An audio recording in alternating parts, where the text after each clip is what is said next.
Good afternoon, Internet. Fancy seeing you here on my weekly show.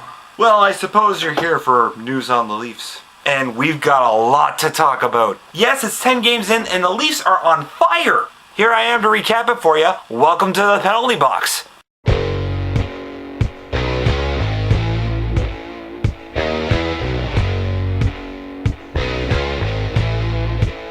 Woo!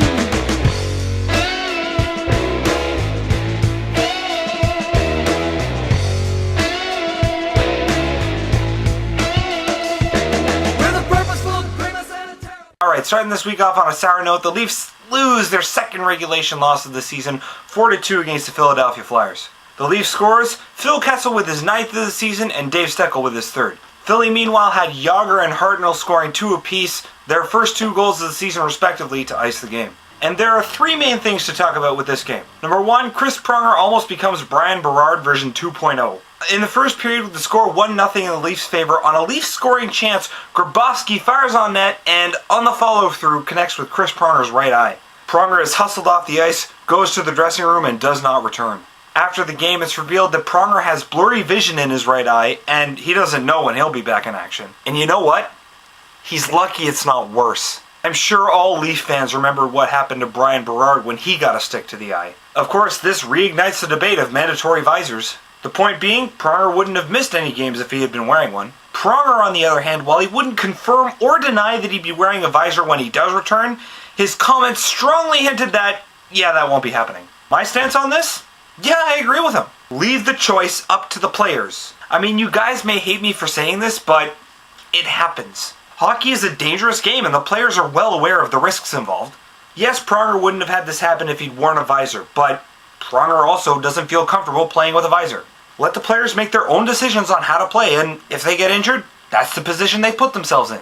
The second point of this game, coming from Leafs critics, the Leafs are only beating soft competition.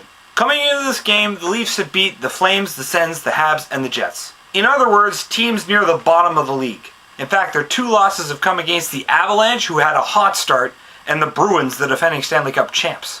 So now, of course, Leafs critics are coming out and pointing out that the Leafs are winning only against soft teams. And yes, the Leafs are winning against poor teams.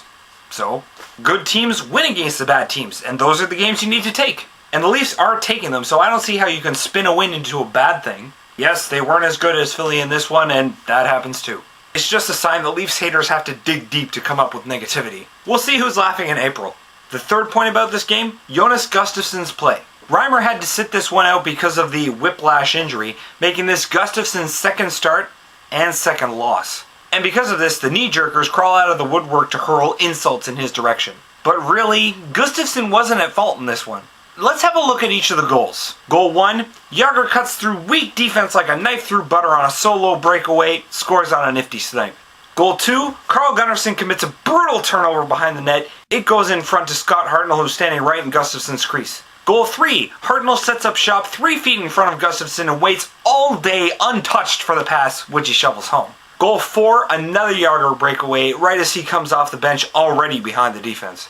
Tell me where Gus made a mistake on those. True, Reimer might have gotten one of them, maybe 2, but Gus provided the Leafs with a chance to stay in this one, stopping 26 of 30 shots. We already knew he's not as good as Reimer, but he needs some help from his defense. Maybe, I don't know, cover the forward standing in front of the net? But moving on, Leafs win 4-2 over the New York Rangers. Scoring for the Leafs, Matthew Lombardi, Joffrey Lupul, Clark MacArthur finally getting his first of the season, and Mike Brown. The Rangers reply with Dan Girardi and Michael Del Zotto, but it's not good enough as the Leafs cruise to a 2-goal win. Here are the main points from this one. This was, without a doubt, the Leafs' best game of the year. They stayed in it all game long, great defense, consistent offense, really nothing to pick at. And that's not to mention Mike Brown's second period tilt against Chris Newberry. Brown scores a takedown with a former Leaf with some of the speediest punches I've ever seen. That's the kind of intensity we want from Mike. Keep it up. The second point, Tim Connolly finally making his Leaf debut after missing the first 8 games. He starts on the first line and, yeah, really not much to talk about. Also returning to this game, Tyler Bozak from an injury he suffered in Boston, taking a shot off the foot. And this injury situation the Leafs have had this year really points to their depth. I mean, look at who's been on the injured list at some point so far this year. Colby Armstrong, James Reimer, Tyler Bozak, Tim Connolly, And even though it's not an injury, Clark MacArthur missing time with his 2-game suspension. That's 5 starters you missed in your first 9 games alone, including your first-line center and starting goaltender. And the Leafs are still 6-2-1. In previous years for us, you miss those kinds of players and it's an immediate death knell. Remember when we lost Phaneuf last year? Yeah. Speaking of Reimer, this was the 2nd game he missed after taking that elbow to the head in Montreal. And it's beginning to look like it's more serious than we were first told, with Jonas Gustafsson raising the ugly C word in a reporter scrum the very next day. Jonas Gustafsson backpedaled afterwards, saying he didn't really know what he was saying or something equally nonsensical.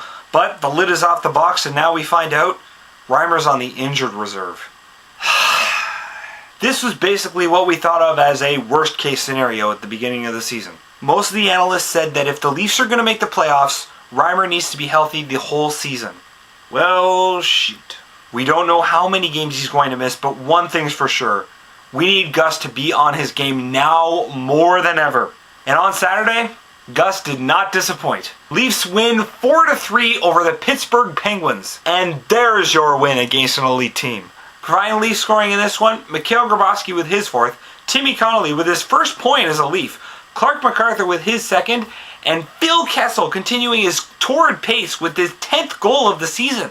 Matt Cook, Chris Kunitz, and Evgeny Malkin light the lamp for Pittsburgh, but it's not enough as they fall short. And this game was just a plain old shooting match. I mean, the Leafs never truly pulled away in this one, as each time they pulled ahead, Pittsburgh would knot it up a few minutes later. But even though the Penguins kept fighting back, a huge reason the Leafs got the win in this one was Jonas Gustafsson. He faced 37 shots in this one, stopping 34, including a magnificent glove save on Steve Sullivan, just picking it out of the air. That looked like a sure goal. That has to be the highlight of the night. Also fantastic in this game, the second line. That line has been mostly dormant so far, but now they seem to be getting going. Sure, Kuhlman's been mostly silent so far, but Grabowski has 4 on the season. Clark MacArthur has 2 in his last 2. They're really starting to hit their stride again. And of course, that's not to take anything away from the second line, as Timmy Connolly scores his first goal of the season on the power play. Not exactly the most beautiful goal, just a snipe from the side of the net, but counts just the same. And as I said before, this win is a huge one against one of the elite teams of the league. This comes against a team who is currently first in the conference, sitting 1 win and 3 points ahead of the Leafs for the conference lead. But then again, the Leafs have 3 games in hand. And now that we've played 10 games, can we finally discard this small sample size garbage and just call it like it is? These Leafs are legit! We've won 7 out of 10, second in the conference, and may soon be first. We currently have the best player in the league in Phil Kessel, who leads the league in goals with 10 and points with 18. Not only that, but we also have the best defenseman in the league in Captain Dion Phaneuf, who has 11 points in 10 games. So let's just call a spade a spade. The Leafs are taking the league by storm. Anyways, I've got just one more thing to say before I call it quits this week. District Sports Blog is back! I know we took a long hiatus while we worked some stuff out, but we're back with some new writers and a new look to our website. Our site's address is www.districtsportsblog.gotechwebhosting.com. I'll post a link in the underbar. Come check us out. Alright, shameless plug out of the way. The Leafs play next on Sunday, and, well, you'll know the result of that by the time this gets up. Enjoy this game, guys, and bask in the glory. The Leafs are 3rd in the league with games in hand on the teams ahead of us. It's been too long. Peace out, and go Leafs go.